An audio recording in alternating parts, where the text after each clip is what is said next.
Katanya safe house, tapi gabung sama ODGJ, gabung sama gabung dengan yang orang, gabung dengan yang ini. Jadi bagaimana? Saya udah nggak percaya lagi gitu. Ibu Menteri, Ibu Wakil Menteri, Pak Deputi, Pak Nahar, copotlah nih. Halo Bapak Kabar Eskrim, Bapak Propam, Bapak Kapolri, tolong diperhatikan kasus ini karena sangat mendapat perhatian masyarakat.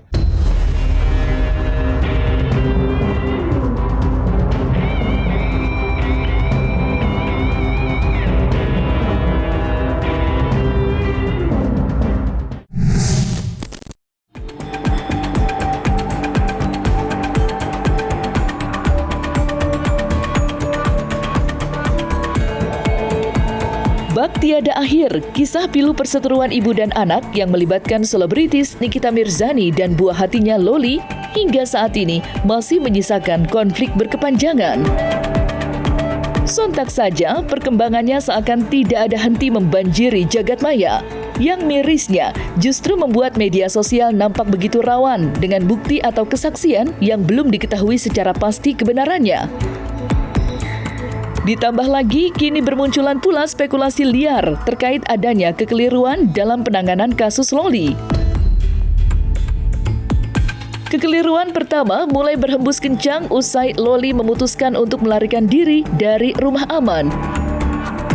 Pasalnya, ia mengaku memilih kabur lantaran dirinya disatukan dengan orang tidak waras hingga wanita tunasusila selama berada di rumah aman. Sebuah pernyataan mengejutkan yang seketika dibantah oleh Nikita Mirzani.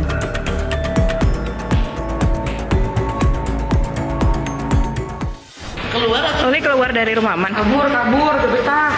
Disatuin sama sama orang gila, sama orang itu siapa juga yang mau disatuin sama orang gila. Katanya safe house, tapi gabung sama ODGJ, gabung sama gabung dengan yang orang, gabung dengan yang ini. Jadi bagaimana? Saya udah nggak percaya lagi gitu. Ya kali anaknya Nikita Mirzani di rumah aman dicampurin sama anak-anak yang lain. Otaknya dijalanin guys. Otaknya dijalanin guys. Lu pikir gue nggak punya uang buat beli tuh rumah aman?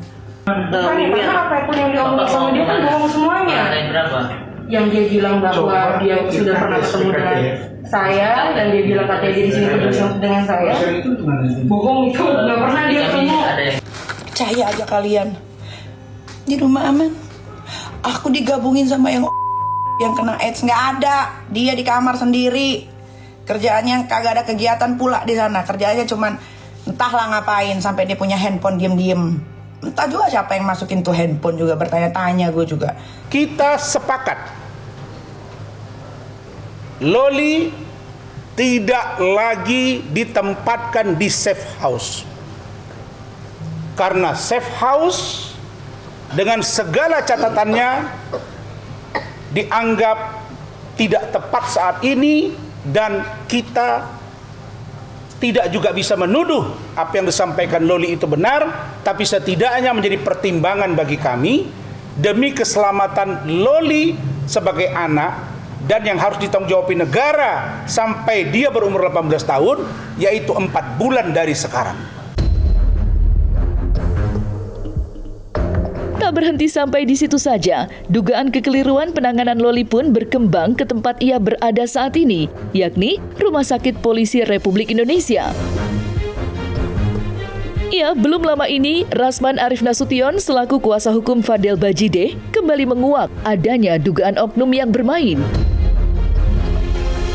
Pasalnya, beberapa waktu lalu, Loli tiba-tiba saja dipindah tempatkan dari ruangan rawat yang sudah disepakati sebelumnya di Polres Jakarta Selatan. Parahnya lagi, Rasman Arif Nasution mengaku pihaknya sama sekali tidak dilibatkan dalam keputusan ini. Padahal, Loli selalu menegaskan jika semua yang menyangkut dirinya harus didasari dengan persetujuan Rasman.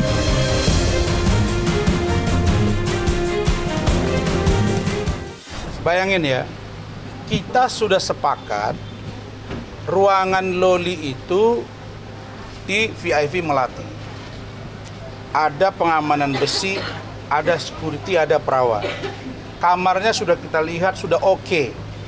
Dan pihak Kementerian PPA, KPAI, penyidik, Kanit tahu bahwa yang didengar Loli itu saya dan mereka yang ngomong. Yang didengar sekarang itu adalah Pak Rasman dengan Bu Ade, tolong bantu kami. Ingat ya, apa yang terjadi? Kok dipindahin saya tidak tahu. Dan komunikasinya coba diganggu supaya saya nggak bisa komunikasi. Sampai dengan tadi masih dicoba itu.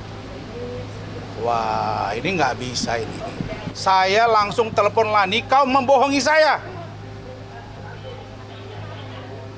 Saya udah bilang, kapan kau bilang? Orang ada pembicaraan, tidak ada dia bilang ke saya pindah. Tadi kami bicara dengan Loli di atas. Sudah dipindahkan ya, ingat ya, sudah dipindahkan, tidak koordinasi. Loli cerita ke saya, Om, malam itu juga saya dipindahkan. Saya tanya mereka, ini sudah tahu nggak Om Rasman? Itu nanti kita info. Jumat, Sabtu, Minggu, Senin, tidak ada di info. Ini maksudnya apa ya? Maksudnya apa ya? Hah? Kau Danu ya, penyidik ya, Danu atau Daru.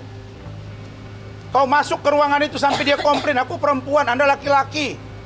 Masuk ke situ ada info Bang Om Rasman nggak? Nanti diinfo. Kemudian katanya dibiayai oleh Kementerian PPA. Kata si Loli tidak ada. Semua ditanggung oleh rumah sakit, begitu kan? Hah? Bohong dia. Ibu Menteri, Ibu Wakil Menteri, Pak Deputi, Pak Nahar, copotlah nih. Copotlah nih. Dia masih PLH dan dia tidak pantas di situ karena dia berbohong kepada saya. Data, rekaman ada semua di sini. Dan kalau tidak diambil tindakan saya akan datangi kementerian. Sementara itu, dugaan kekeliruan penanganan Loli nampak muncul pula dalam penanganan kasus yang menyeret Fadel Bajideh sang kekasih. Ya, seperti diketahui, Fadel sudah dilaporkan oleh Nikita Mirzani dengan pasal berlapis. Namun hingga kini, ia masih menghirup udara bebas. Statusnya pun tak kunjung ditetapkan sebagai tersangka. Bahkan Fadel Bajideh seakan merasa angin telah berbalik ke arahnya. Keyakinan untuk lepas dari jeratan hukum pun semakin kuat di hatinya. Apalagi kini Fadel mengaku mengantongi bukti-bukti kuat yang memperkuat klaimnya. Hal ini pun makin membuat publik bertanya-tanya. Sampai-sampai advokat senior Hotman Paris Hutapea pun ikut bersuara mempertanyakan perkembangan laporan Nikita Mirzani.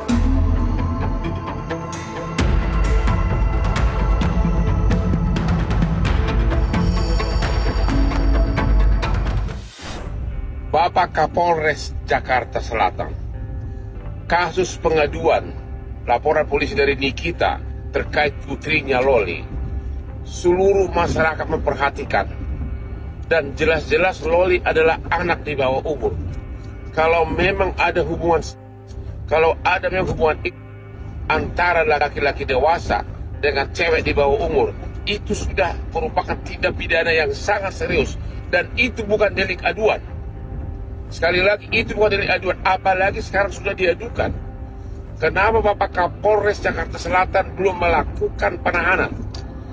Bapak Propam Polda Metro Jaya, Bapak Propam Kabid Propam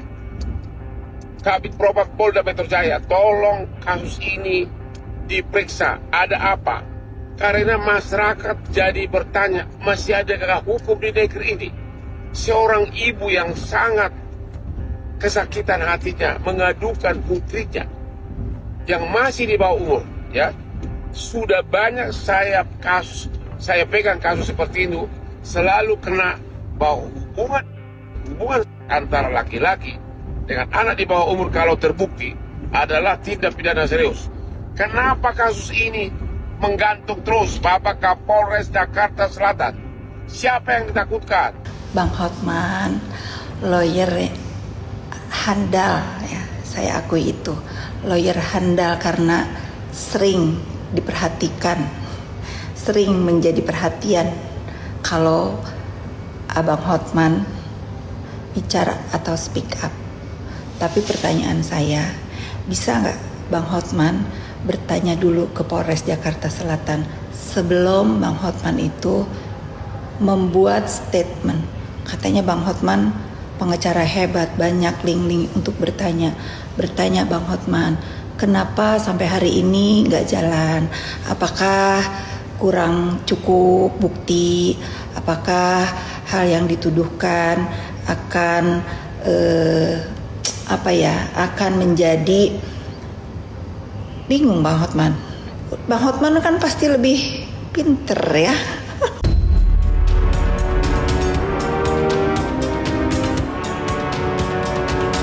Di sisi lain, jagat media sosial pun sempat pula dibuat gempar dengan unggahan Nikita Mirzani. Ia ketika menyuarakan kekecewaan hati melihat tak kunjung diringkusnya Fadel, Nikita Mirzani nampak menyebut bahwa status Loli yang justru ditetapkan sebagai tersangka. Sebuah pernyataan mengejutkan yang kini sudah dibantah dengan tegas oleh Humas Polres Metro Jakarta Selatan, yakni AKP Nurmadewi. Lantas, atas dasar apa Nikita menyebut status Loli kini sudah ditetapkan menjadi tersangka kasus ini?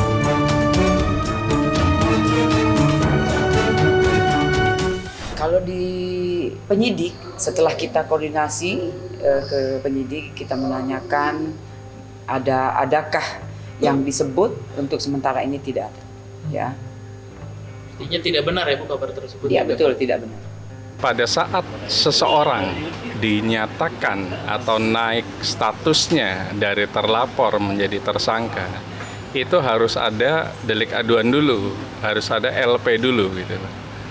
Karena kami sebagai praktisi hukum melihat bahwa terlapornya adalah Fadel untuk kasus ini. Namun pelapornya adalah Loli yang diwakili oleh ibunya, karena Loli masih di bawah umur. Jadi di mana dasar hukumnya pelapor menjadi tersangka. Mungkin ada delik aduan lain yang menyatakan bahwa Loli sebagai terlapor. Mungkin di situ. Tapi kalau dia sebagai pelapor, tidak mungkin menjadi tersangka. Logika hukumnya nggak masuk.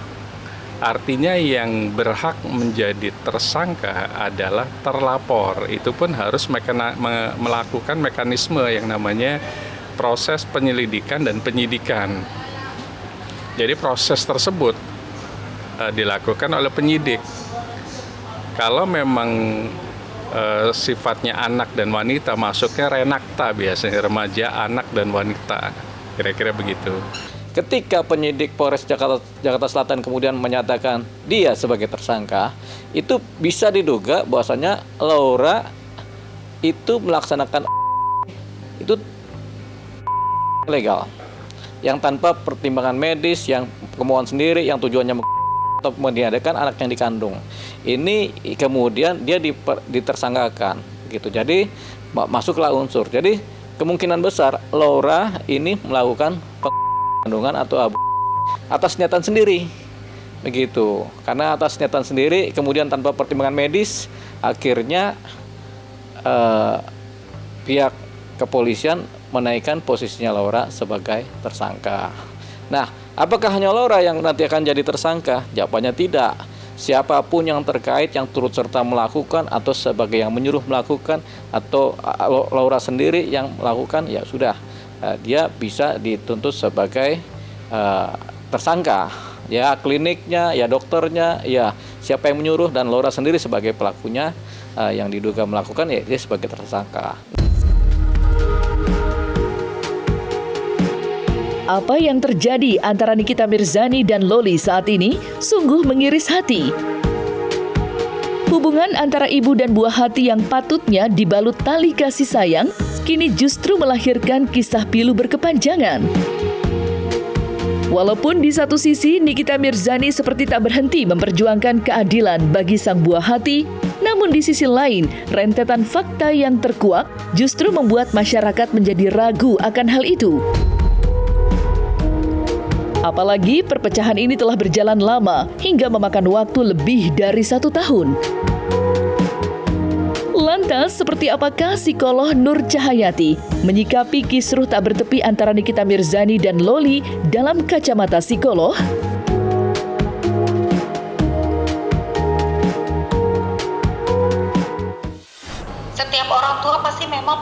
cara masing-masing dalam mengasuh ya anak-anaknya gitu. Karena kadangkala orang tua merasa saya sangat paham sekali karakter anak saya, maka saya akan menempuh jalan yang menurut saya paling tepat untuk saya berlakukan kepada anak saya gitu. Hanya saya sayangkan saja pada saat berkonflik dengan anak, ada baiknya kita mesti tetap menjaga batasan-batasan atau hal-hal yang sekiranya tidak terlalu dipublish. Biar bagaimanapun anak yang sudah besar, kategorinya sudah masuk di dewasa awal atau remaja akhir ya, itu kan mereka juga punya privasi, ingin sedang membangun kehidupan pribadinya sendiri gitu. Alangkah baiknya jika kita sikap-sikap yang dilontarkan oleh orang tua juga harus tetap berpegang atau berpedoman bahu untuk menghargai si anak tersebut gitu. Pastikan bahwa sikap atau kata-kata yang kita lontarkan sebagai orang tua sebagai bentuk penghargaan terhadap privasi dan kehidupan si anak, terhadap pilihan-pilihan si anak gitu ya. Jadi pastikan bahwa yang disampaikan oleh orang tua juga jangan sampai terkesan memang membongkar aib anak gitu ya. Karena biar bagaimanapun nanti masalahnya tidak selesai tapi justru akan menimbulkan permasalahan baru yang pastinya akan semakin membuat hubungan antara orang tua dan anak makin renggang dan menjauh. Ini cuma butuh ketemu, lalu ngobrol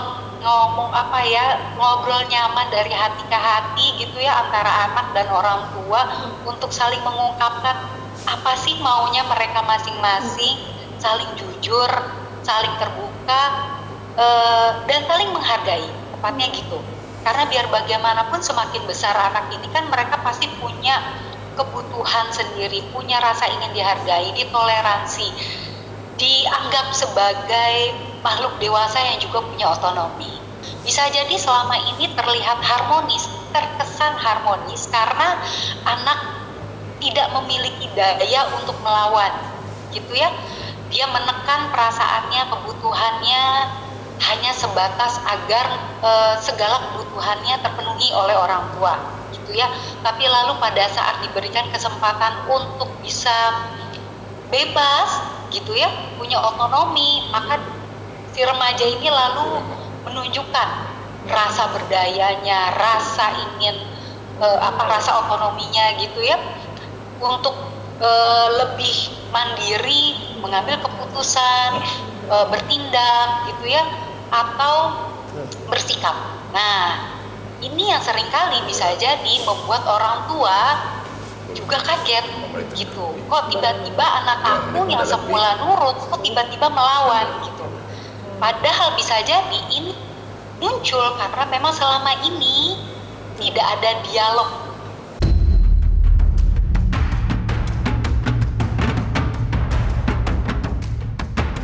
Nah, selesai sudah Cumi Lovers, saksikan terus Cumi Game In-Depth, kabar lengkap, mendalam, dan akurat dari narasumber terpercaya. Dan jangan lupa untuk like, subscribe, dan juga share channel YouTube Cumi Cumi.